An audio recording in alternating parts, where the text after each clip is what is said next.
Titik berat dari pembentukan Pemuda Batak Bersatu ini adalah untuk membangun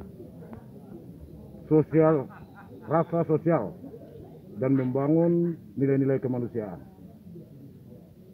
Adapun yang menjadi anggota Pemuda Batak Bersatu adalah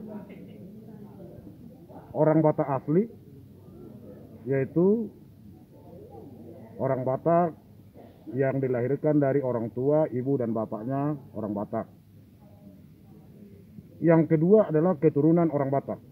Keturunan orang Batak itu artinya bisa bapak orang Batak tapi ibunya misalnya orang Jawa atau orang Sunda. Itu bisa menjadi anggota atau termasuk anggota Pemuda Batak Bersatu. Atau keturunan orang Batak bisa kakek atau neneknya orang Batak. Iya. Tapi kakek neneknya juga di luar orang Batak, bisa orang Sunda, bisa orang Batak atau suku yang lain. Nah, itu kira-kira visi dan misi serta tujuan dan yang menjadi keanggotaan daripada Pemuda Batak Bersatu.